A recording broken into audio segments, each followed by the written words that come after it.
39 colleges represented in Liberal Arts Career Network. The University of Puget Sound helped me organize the event, and I was joined by 4 other diplomats in residence.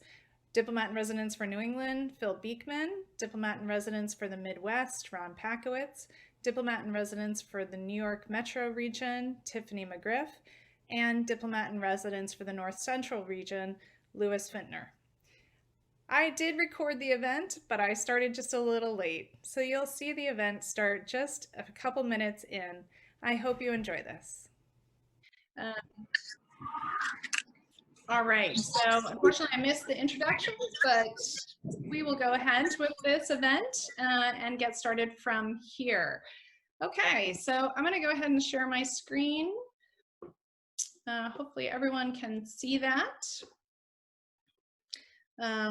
All right, and again, we pitched this event to your set of schools from the Liberal Arts Colleges Network as a way to help you get to think about internships and fellowships in particular. We're happy to also answer questions about careers with the Department of State, but we're going to focus our presentation on internships and fellowships.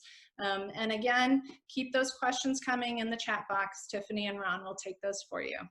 So I'm going to start with just an overview reminder for everyone, so we're on the same page about what is the Department of State. We're the nation's oldest cabinet agency. We're part of the executive branch, and our responsibility is to lead U.S. foreign policy and diplomatic engagement around the world. We work with a network of other agencies involved in foreign affairs, but we have the lead on that and work to help set a foreign policy agenda. We work to help advance U.S. interests, U.S. commercial interests, and absolutely to help protect American citizens. We are doing a lot of that around the world right now, as our colleagues for the last few months have been working to get U.S. citizens home during this pandemic situation. We're an organization, a global organization. We have over 270 different locations around the world, embassies and consulates, and we have about 77,000 employees. The vast majority of those folks actually are citizens of other countries who we hire in each country that we are in to help us at our embassies and consulates to do everything from policy to programs to operations to security. They are a vital part of what we do. We could not do what we do without them. The U.S. citizen employee base is a bit smaller. It's broken down into civil service and foreign service. Tiffany, Ron, Lou, and Phil and I are all foreign service officers. I've been in 24 years. I'll tell you a little bit about myself and then turn it over to Lou and Phil to do the same. So as I said, I'm been in for almost 24 years. I'm a New England native, originally from Connecticut and Massachusetts, loving exploring the Northwest now.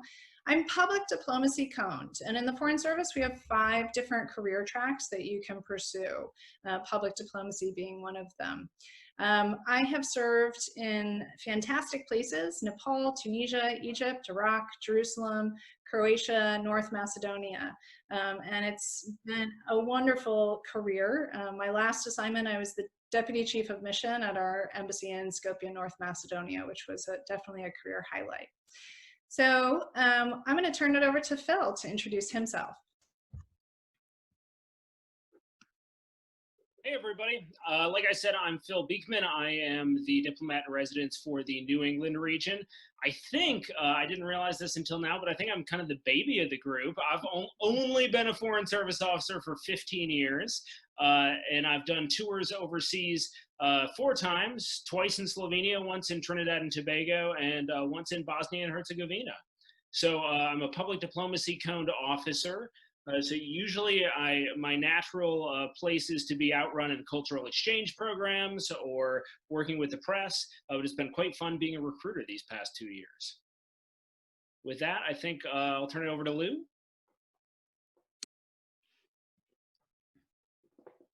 Thanks, Phil. Just a lag on my video here. I'm Lou Finter. As I mentioned before, I'm the diplomat in residence for the North Central region, which encompasses Michigan, Ohio, Indiana, and Kentucky. These are a few of the tours I've done: Afghanistan, Iraq, Kosovo, U.S. mission to NATO. I am also a public diplomacy officer like my two colleagues, so three of a kind today. Most of my tours have involved me working as the spokesperson in the embassy, what we call the information officer in the Foreign Service. And most of my tours have actually been in conflict zones, as you can see from the list here. I just finished a 2-year tour in Afghanistan, which was my second time there as the spokesperson, with a year of Dari this time.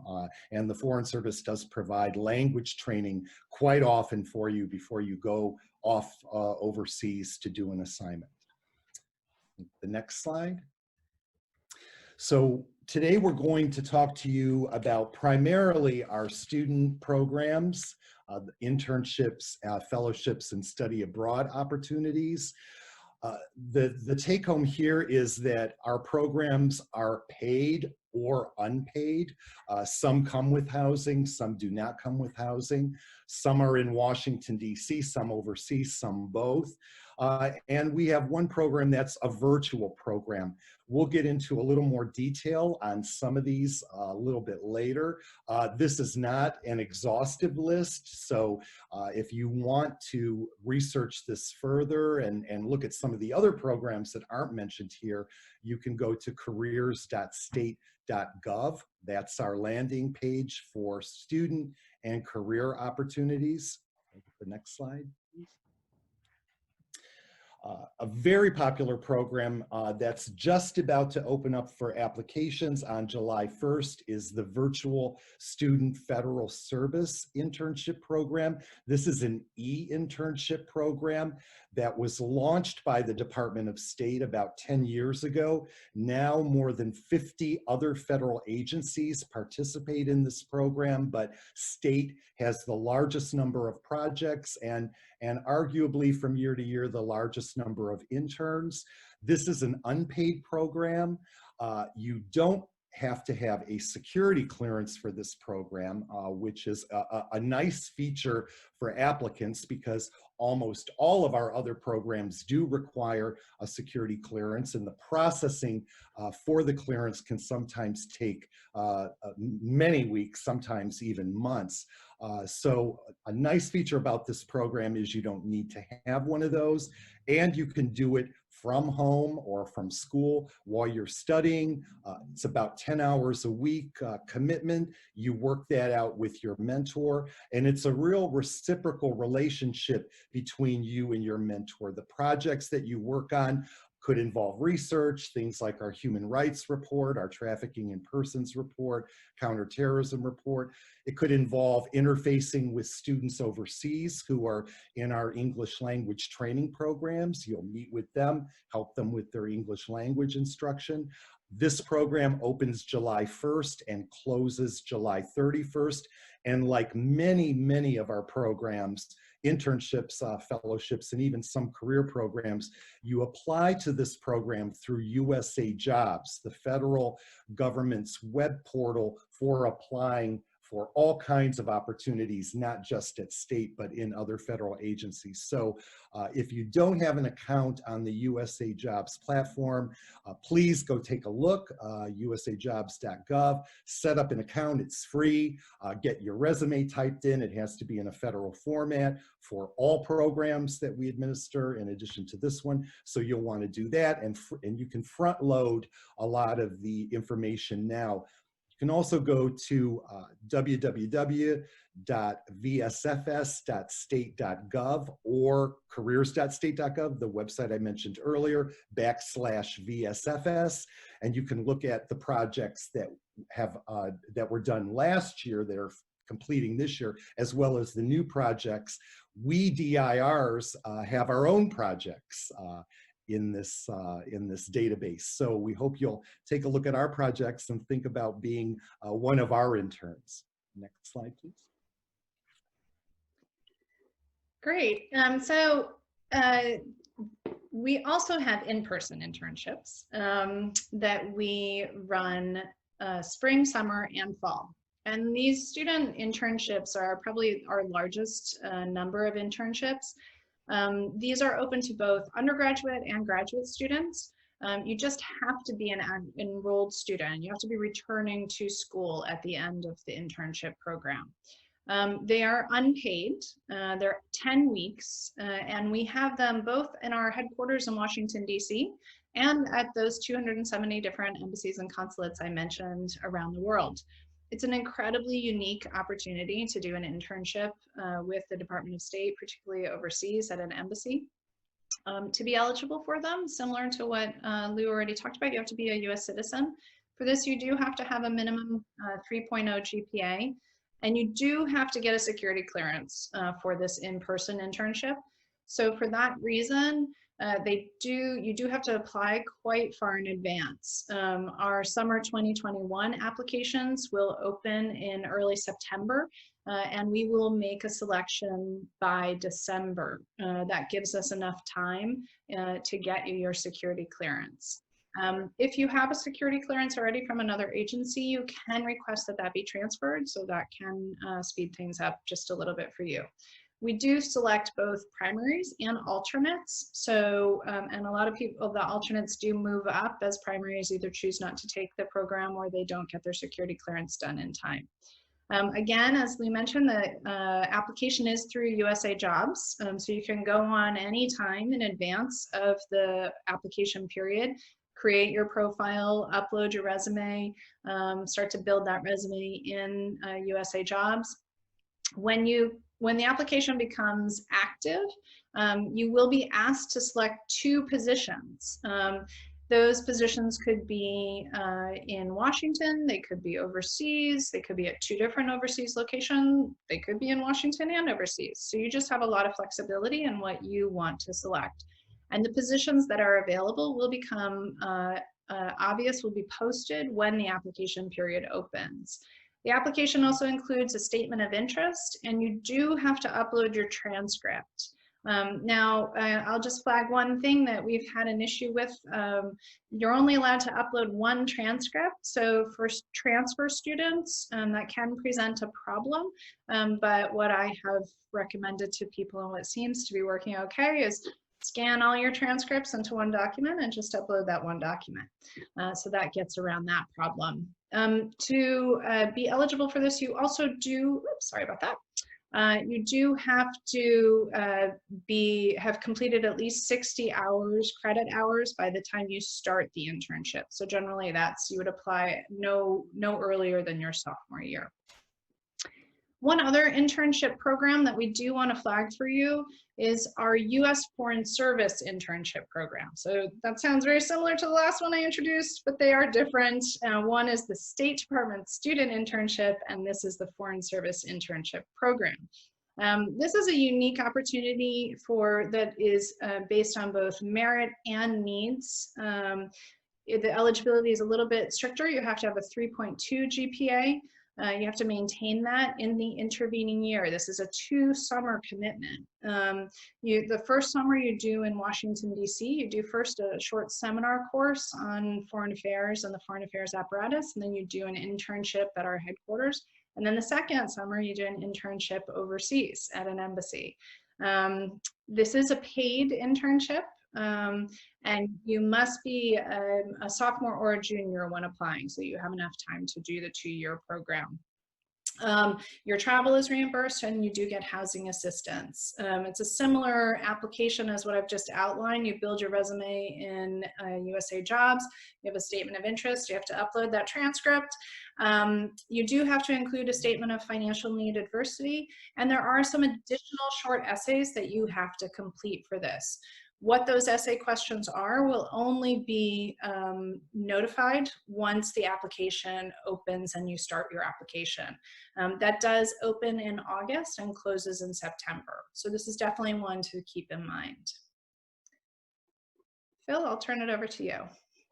Cool, thanks. So I'm going to talk a little bit about our State Department graduate fellowships. We've got a handful, and these are probably the single most favorite thing of mine to talk about. They're absolutely incredible opportunities, the Pickering Foreign Affairs Fellowship and the Rangel Fellowship.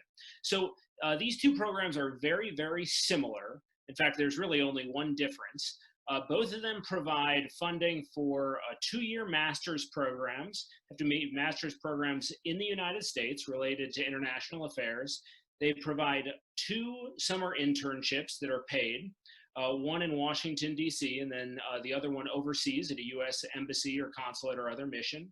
And then provide entry into the Foreign Service as a career. So they require, after you finish up your graduate program and your internships, they require a 5-year service commitment to working as a U.S. Foreign Service officer. There is one main difference between the Pickering and Wrangell programs. That is one of the internships. So if you're a Pickering, you do your Washington, D.C. internship at the State Department headquarters. And if you're a Wrangell fellow, you do your Washington, D.C. internship on the Hill. Otherwise, in effect, they're identical programs. I always tell people, if you're interested in one, apply for both. You get 2 bites at the apple. You can use all the sort of same recommendation letters and essays and such. They have pretty much identical requirements. So those are our Pickering and Wrangell programs. Basic eligibility, you've got to be a U.S. citizen. You have to have a 3.2 GPA. And then you've got to be interested in completing a 2-year master's program and, of course, joining the Foreign Service. These programs were created by Congress to help us make sure that the Foreign Service is representative of all of America. We represent the United States overseas, that's our mission, and we want to be representative of all of the US. So we particularly seek applications from groups who are historically underrepresented within the State Department, women, folks with financial need, things like that. I think that's, I'll say application deadlines. So both Pickering and Wrangell, they're run by Howard University. You can use your fellowship to go to any master's program that has an international affairs link anywhere, but it has to be in the United States. And so they're run by Howard, and the applications should open up relatively soon. They'll be due in September. Typically, they're about a week apart. One is sort of mid-September, one is a week later in later September. One of the absolutely wonderful things about Pickering and Wrangell, it's like the fastest program that we do. So you apply in mid-September, you find out if you're a finalist in October, and then by Thanksgiving, you know if you get the fellowship. So by Thanksgiving, you know the next year you're going to be headed to graduate school. You kind of have the next few years of your life planned, because after that, you'll join the Foreign Service. So absolutely fantastic programs. We could talk a bit more about any other details in the Q&A. Mika, you want to move to the next fellowship? Yes, I am. So the forward motion seems to be stopped. I apologize. I'm not sure what happened. The third fellowship, I'll start talking while Mika figures out the slides, but it's called the Foreign Affairs IT Fellowship. It operates in a very similar way to Pickering and Wrangell. It provides money for school, paid internships, and then you track into the Foreign Service when you're done with your schooling. This program is very specifically for folks who are IT majors, computer science majors, maybe some kind of cybersecurity major. The difference between Pickering and Wrangell and Foreign Affairs IT, there are a couple differences. One is you enter the Foreign Service as a Foreign Service specialist, an information management specialist. So the folks who run our computer systems at embassies, consulates all around the world and back in Washington, are information management specialists. The other difference with Pickering and Wrangell is that you can apply to use the Foreign Affairs IT Fellowship for your second 2 years of undergrad or for graduate school. So you could apply for this your sophomore year of undergrad or your senior year of undergrad when you want to go into grad school. Otherwise, it operates very similarly, paid internships, and then you matriculate into the Foreign Service once you finish up your education program. That was a quick overview of our fellowships. I suspect we'll have a bunch of questions from you guys on those. The one last thing I'd say about fellowships is that they are highly, highly competitive, but apply because people get them and they're absolutely amazing. If you know that the Foreign Service is your dream, if you think that you're interested in international affairs studies at the graduate level, absolutely amazing programs. For Pickering and Wrangell, we get roughly 600, 700, 800 applications for each. There are about 60 finalists for each, and 30 folks get this every single year. 30 get Pickering, 30 get Wrangell. So the odds, it's competitive, but you guys can do it. About Foreign Affairs IT, I will say this is like the hidden gem of our of what we recruit for. If it's not you, but you know someone who has an interest in IT or computer science, and then also has an interest in international affairs, this is a relatively new fellowship, and we do not get that many applicants for it. Absolutely incredible opportunity that I'm constantly trying to get people to apply for. So yes, please consider these. And then thanks for advancing to the last slide, Mika. So one thing that we really want to get across to all of you guys, you are scattered all across the country. We are your resource. You've got the three of us who've just been talking, Mika, Lou, and myself, and then also Tiffany and Ron, who'd introduced themselves at the top. These are 5 of us, but there are actually 16 of us scattered all over the United States. Our jobs are to help recruit the best folks to join the Foreign Service and represent America overseas. So I really strongly encourage you, please do ask your questions in the chat. Oftentimes I think it's super helpful to hear what other people are asking, and hopefully we have a good substantial discussion for the rest of the hour. But then if you have much more in-depth questions, get in touch with us. We'll be happy to gear you towards another event that we're doing or talk to you one-on-one. Great, so I'll go ahead and stop sharing. There we go. All right. And I think we'll turn it over to Ron and Tiffany, who have been collecting your questions. Great, thanks very much. Hi, everybody. Good to see you again. Welcome again from Chicago. Yeah, we got a couple of questions for you about internships. We have a question from Maddie, and I'll ask this to you, Mika, is internship living and travel expenses. How does that work? Is everybody on the hook for all of that? Yeah, so unfortunately, the majority of our student internships are unpaid. So if you're applying for the Department of State student internship, it is unpaid. But there are a few ways to help pay for that. One opportunity, if you choose to apply for an internship overseas, you can look to apply for the Gilman Scholarship or the Gilman-McCain Scholarship, the latter being for children of U.S. service members. Both of those scholarships fund study overseas, and they recognize student internships overseas as a study abroad program. Sometimes other organizations, Rotary, Lions, will do scholarship as well. If you're doing an internship in Washington, D.C. at our headquarters, a number of our employee associations provide stipends. It's not a full scholarship, but it's a stipend, and you can apply for those opportunities as well. I've got a few more, and if folks are interested, one of the virtual interns that worked with me this spring put together a great list of some ways to start researching how to fund your unpaid internship. So I'd be happy if folks want to email me, I'd be happy to share that with you. Thanks, Mika. Another question. This one, we got a couple of people who are asking about the timing of applying for Pickering and Wrangell. When is the right, when does somebody apply for that? At what point in their studies are you applying? Let me go to, how about Phil for that one? Sure. So for Pickering and Wrangell, the applications are due in September. So really the earliest you can apply would be the September of your senior year in undergrad. And that would be if you want to matriculate directly into grad school the next fall. So you'd do the application in September, and then you'd find out by November of your senior year in undergrad if you became got the fellowship, and then you would head right into grad school after graduation that following fall. However, you don't have to do that. You could apply after, as a recent graduate, you could go do Peace Corps, you could go do Fulbright, you could go work in the private sector, maybe go work on a political campaign, whatever, build your skills, and then decide you're interested, ready to go back to grad school and apply a few years out. It's a mix, really. The classes of fellows, some folks come straight from undergrad, some folks have a little bit of work experience, some folks have a lot more work experience. Thanks, Phil. Thanks very much.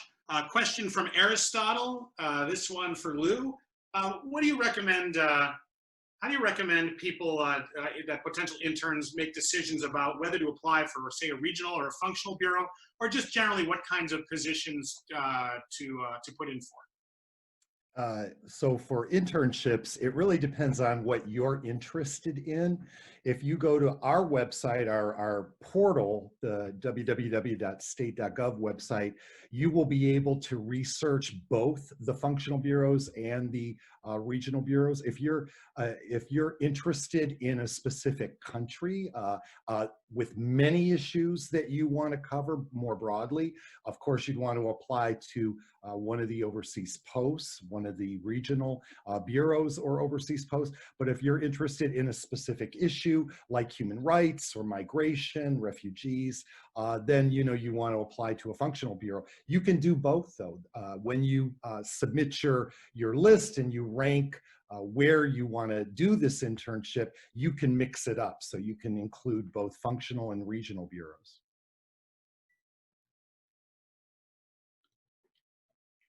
Thanks, Lou. All right, great question from Jessica. Michaela, this one is for you. Some recommendations for how people can be competitive for the big internship program in terms of building their resumes, especially somebody mentioned, if they're at a school where they feel maybe they're,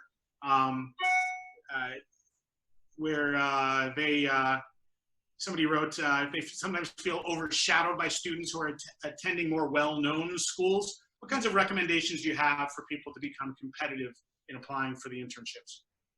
Yeah, that's a great question. And I hope folks don't hesitate to apply for the internships. You should apply. These are amazing opportunities. So regardless of where you're living, where you're going to school, you definitely are eligible. I've looked at the list of where interns were selected from for this past spring, and it's a great, amazing cross section of our country. So really exciting. A couple things. I think, Tiffany, maybe you could post links to the videos we have about the student internship application and the writing your personal narrative. I do think for folks that are applying, it's really critical that you take that personal narrative quite seriously. It's what's going to represent you in the application process. Uniquely, a lot of the offices and embassies don't actually interview for the internships. So your personal statement is what's going to convince them to hire you. So I think revealing some of your motivation, what's your interest, what's your passion, why are you applying for a State Department internship is really important. And then I think highlighting some of the unique skills that you would bring. Not necessarily subject matter expertise. Nobody expects you to be an expert in the particular issue or program that you might end up working on. But what are the skills you would bring? How would you join the team? Are you good at social media? Have you organized conferences? Are you a really strong writer? Are you good at public speaking? Do you like organizing events? Are you really good at researching? What's your skill set that could contribute to an office? So I think making sure that that's really clear. And then again, that point about making sure that you're revealing your motivations and that the people that read your personal narrative are going to be able to connect with you and understand you. Thanks very much. A question about how the COVID-19 pandemic is affecting internships and student opportunities generally. I'll direct that to you, Phil. Sure. Well, thanks for the tough question, Ron. Sorry. I can give it to someone else if you'd like. As with everybody else around the world, the State Department has to be highly adaptable. And so, yeah, we've adjusted our programs. In fact, the summer 2020 in-person internship program had to be canceled. I think it was incredibly disappointing to folks at the department, and then also to many of the intern applicants who'd gone through a pretty lengthy, laborious process. But of course, sending student interns around the world and many to Washington just wasn't going to work for this summer. The internship program for the fall and the spring are in train to be in person, and we will see. I think the State Department, we're ready and poised to be able to utilize those in-person interns as long as it is safe and possible. And in September, we'll open up the call for applications for next summer, for summer 2021, under the same idea. And then I think the sort of other piece to mention is this virtual internship program, which sort of now has taken on greater interest, both within managers at the department and a lot of students, because of course it's entirely virtual. You can from literally anywhere around the world, whether you're at home or at the college or university you go to, or studying abroad or wherever. So that one is incredibly flexible and a good option as well. Ron, did I miss anything? No, that was a great answer. Thanks, Phil. I knew you were the right person to ask that question to. I questioned for you, Lou, just the security clearances, the background check for internships. Tell people a little bit about that, and especially how, if they have done a lot of overseas travel or even lived abroad, how that might affect that process? Sure, Ron. So the security clearance process is very individual. Each applicant is evaluated based on their own background. And as Ron mentioned, that could be foreign travel, living overseas, connections overseas. We all have security clearances in the State Department, including interns.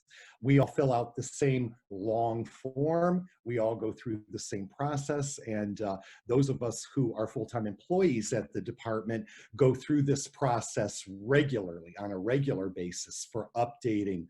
One thing you can do just to prepare to fill out the form is have your past addresses, telephone numbers, people that you're going to use as references, their contact information, email addresses, that sort of thing. That could be a challenge, honestly, even for us, especially since we travel so often.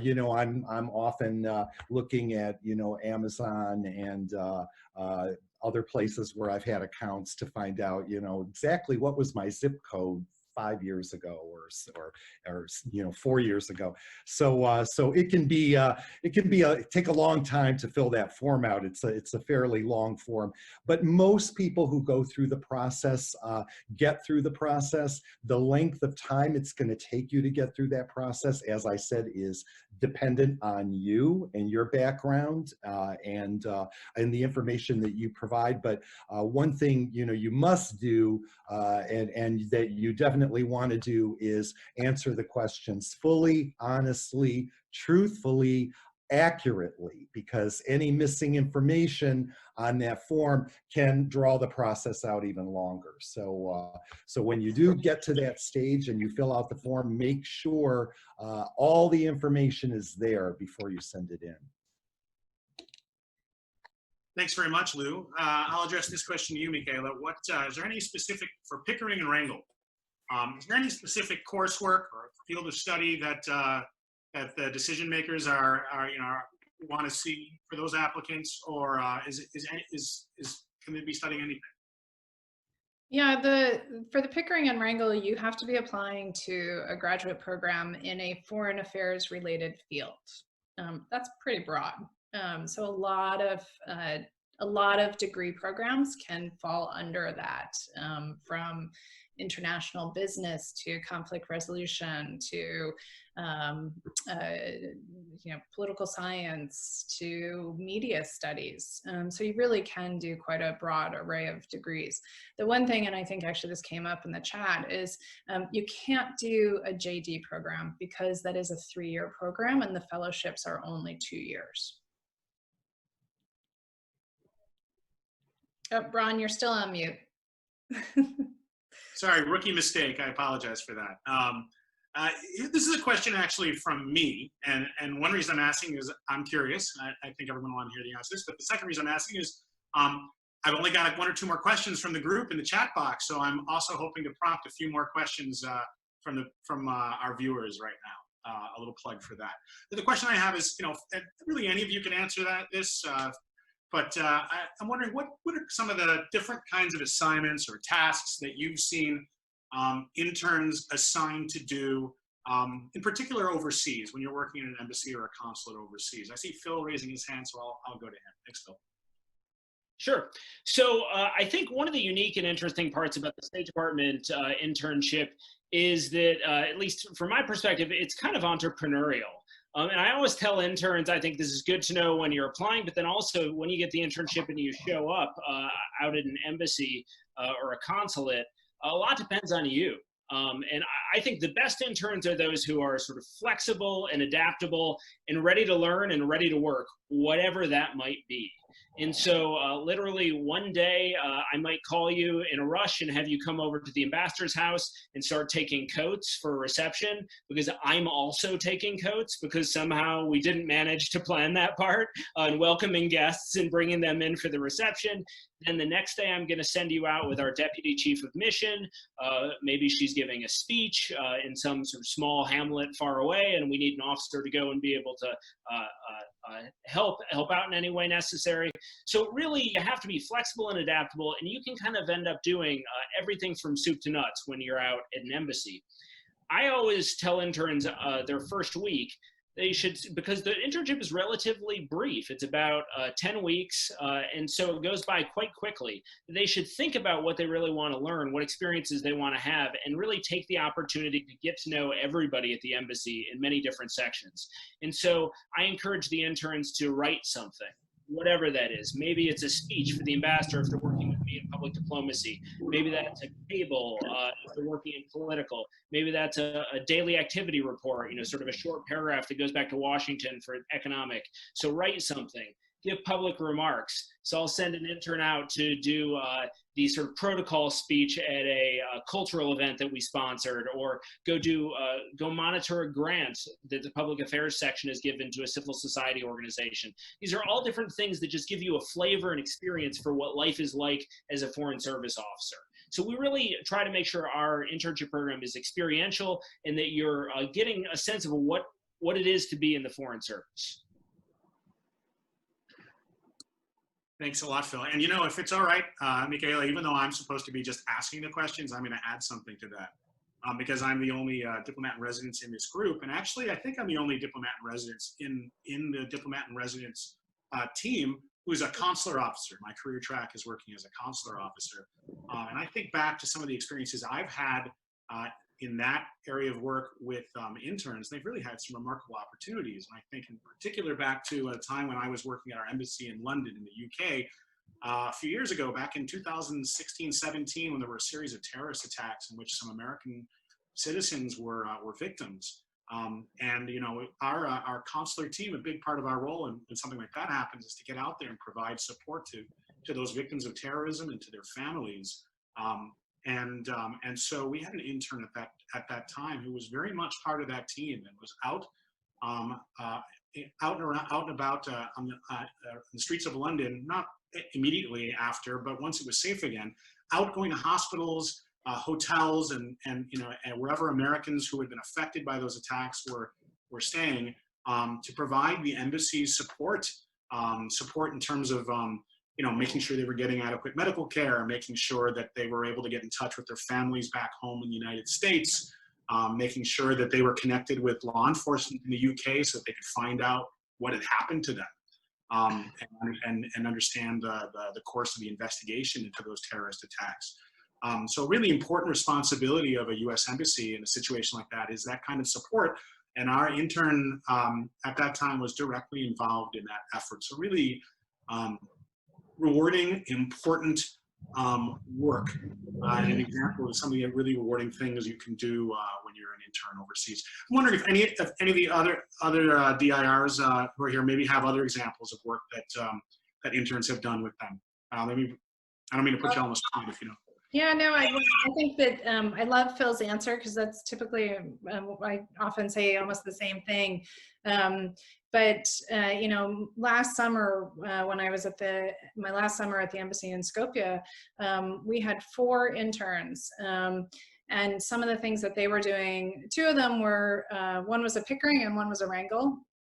And then 2 were student interns. And our Pickering intern would regularly go and do demarches. These are these official messages that we have to deliver as the US government to another government.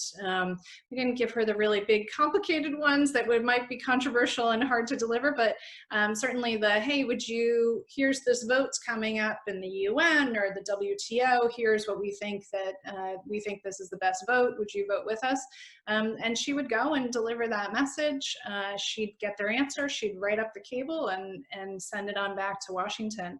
Our wrangle was helping to put together this massive media presence and public engagement for this joint military exercise we were doing. I've also seen interns do always public speaking. I always encourage them to do that, deliver remarks at our American corners. And these are these spaces we have around every country to represent the United States. Somebody did one on her experience as a Girl Scout, which was hugely popular. Yeah, intern experiences are amazing. The other thing that, as the Deputy Chief of Mission, I always encourage the interns on day one was similar to what Phil said, but my message was, I want you to make sure that you get some time with everybody at this embassy. So you may be assigned to the public affairs section, but make time to go and spend a day shadowing the consular chief. Make time to go and spend a day shadowing the management officer. I always ask them to make sure that they went around to all the different sections and to the different agencies, USAID or DoD colleagues, so that they really got a full sense of what it meant to be at a US mission. So I think as I said, it's a really unique experience. I don't know if Tiffany or Lou want to add anything. Yeah, I can give you an example from serving at NATO in Brussels. We had interns there at that mission, and that is a mission, not an embassy. However, because of its location, we work very closely with the bilateral, which is the US Embassy to Belgium, and also the US mission to the EU, which is just about co-located with the US Embassy to Belgium. One big event that all interns participated across that tri-mission organization was the 4th of July, our National Day event there. And interns from all different sections, from all 3 missions, did escorting, helped set up the event, the entertainment. We're very much a part of interacting with very high-level guests at that event. That was during the summer. We also had visits by congressional delegations, by the Secretary of State.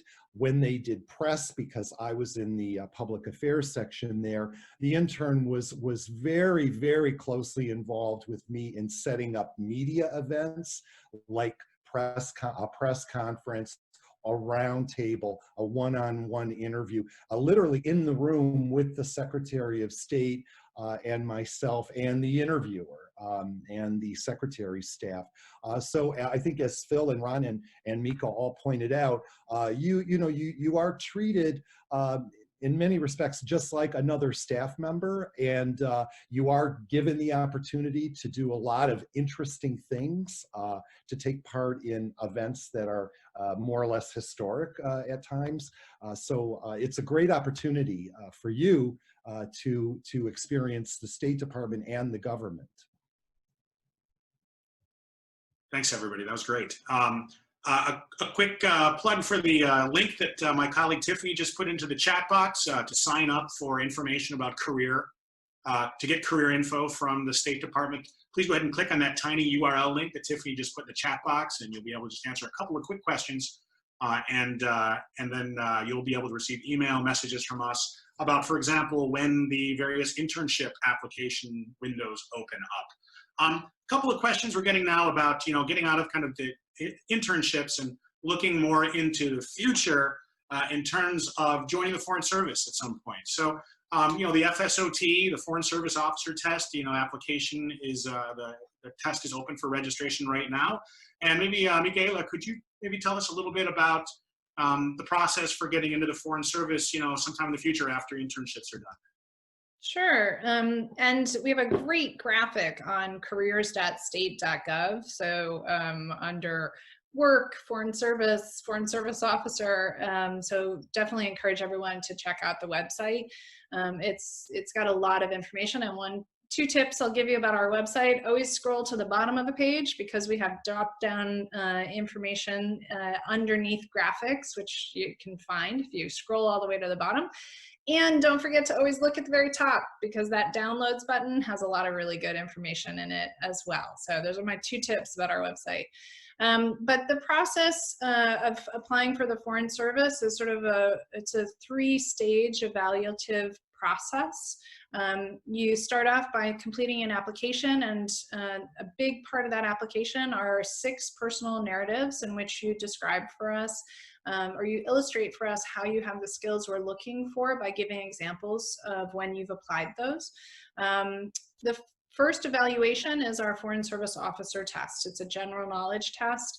It includes multiple choice as well as 2 written essays. Only your multiple choice general knowledge portion is scored at first. If you pass that part, then your essays go on to the next stage, the qualification evaluation panel, where your application and those personal narratives I mentioned and your essays are reviewed by a panel of people. They're scored against the 13 dimensions. These are the skills and qualities that we've identified that make for a good Foreign Service officer. If your package meets the threshold score, then you go on and you get an invitation to the oral assessment, which is a day-long evaluation process during which you're put through different exercises, including a group exercise, an ambassador's briefing, a structured interview, hypotheticals, and you also do a writing exercise. At the end of that day, your stress is relieved by being told whether or not you passed or you didn't pass. And that score actually is the one that matters, because after you go through then a security clearance and a medical clearance and a final review, you're then put on our register in a rank order based on the score that you got in the oral assessment. You can bump that score up with a few things. You can take some language tests to try and add points to your score. If you have previous service if you're a military veteran, you can add points to your score. So that's kind of a really quick run through of that process. I will say that whole process can take about 18 to 24 months. It's also highly competitive. We tell people, please don't be discouraged if you don't make it all the way through the first time. Most of us did not. I did not get through the orals my first time. I took the whole process again another year and made it through. I have other friends that took 2, 3, 4, one friend that took 6 times, and he's an incredibly successful Foreign Service officer. So please don't be discouraged if you don't make it through the first time. Great, thanks, Michaela.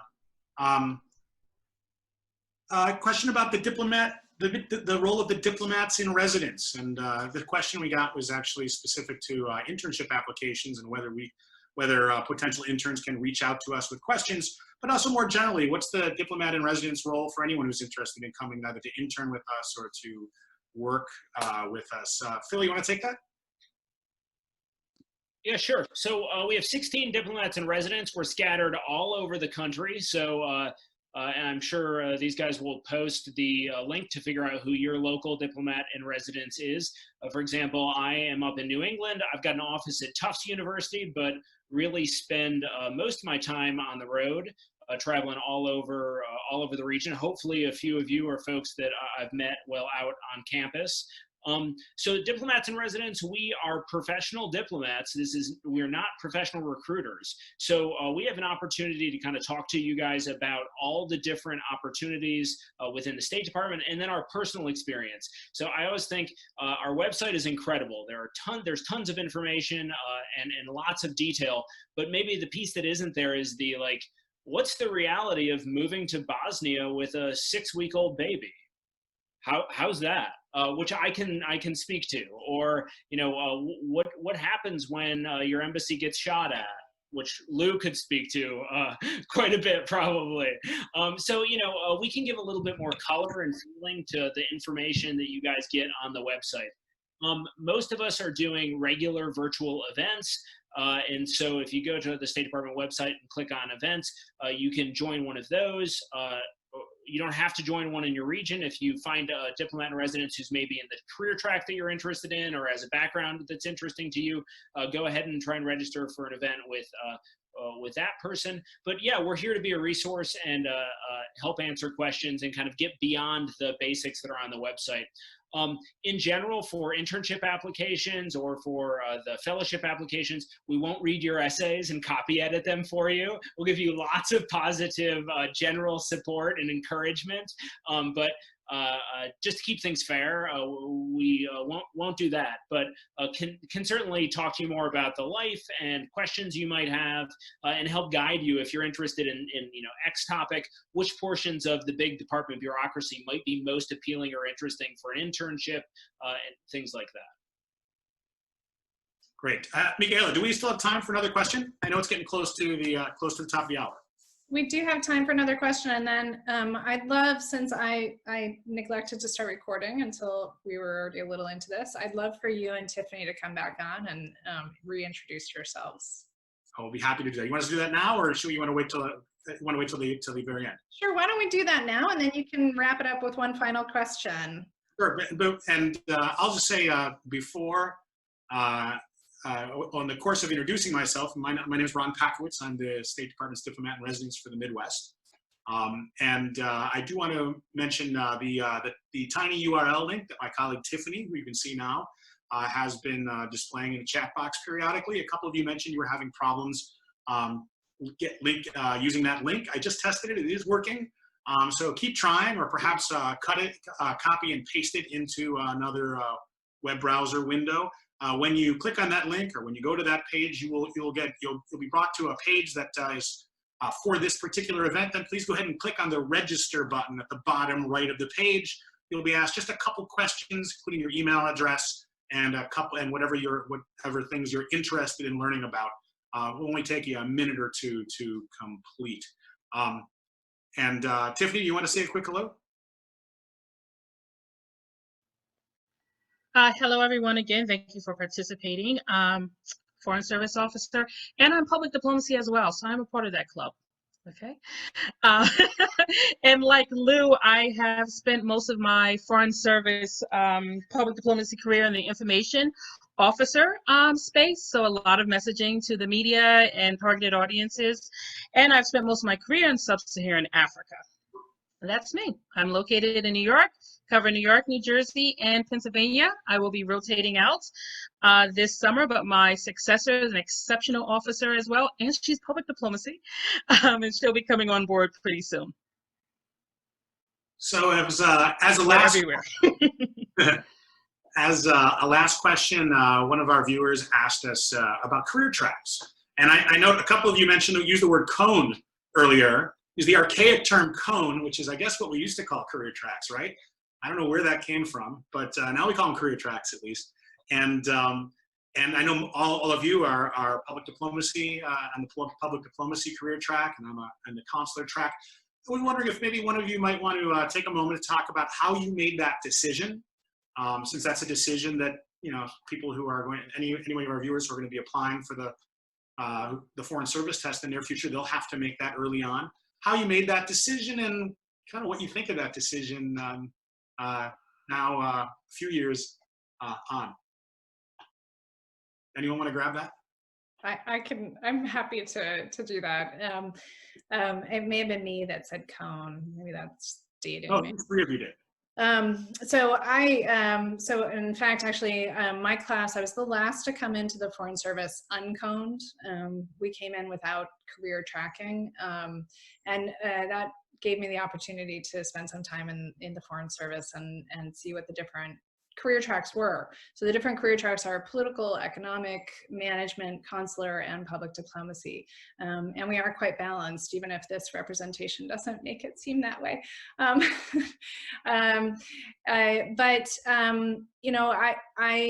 have done political work. I've done economic work. It's always important to remember that Foreign Service officers are first and foremost generalists, and we do work across all of the cones. I've done consular work as well.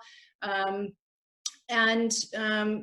think that there are different the different cones draw on different skills and talents, and put you in different positions.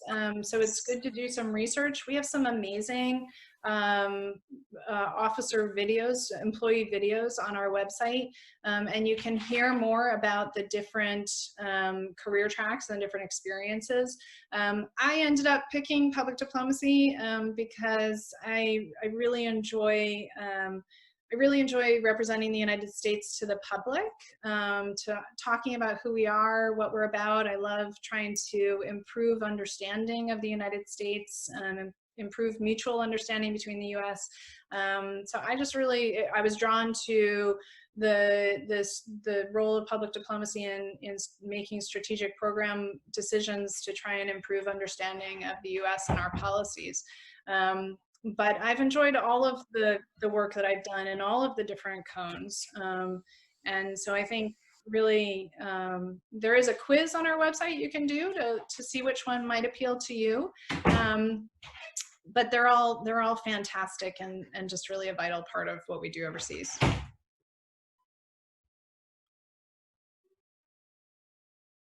All right, well, it's just about the top of the hour, 4 o'clock Chicago time. I don't know, Michaela, if you wanted to say a few last words before we say goodbye. Yeah, I first want to thank the 4 of you for being willing to do this format when I pitched it. Tiffany, you've done an amazing job on the chat. Thank you so much for keeping that going and giving everybody such really good information. Thanks to all the career advisors and career center coordinators from all of these 39 colleges throughout our regions. It was great putting this together with you. Sue from my territory, I really appreciate you being willing to do this format. So for everyone that's joined, reach out to us, as we've said. I have recorded this, so we will have this available. So if there are any Career Center folks on here and you've got students that weren't able to join, please reach out to us. We'll get it captioned and then it will be available to share. So don't hesitate to reach back out to us. And thanks everybody for joining.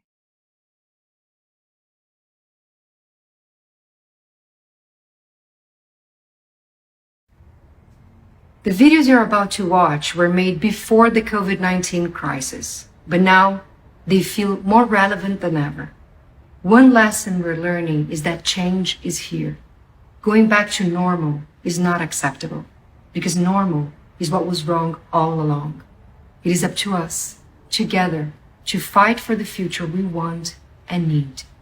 Stand together and look after each other. This is a series of short films that explore the connection between the food we eat and the climate crisis, the destruction of forests and other ecosystems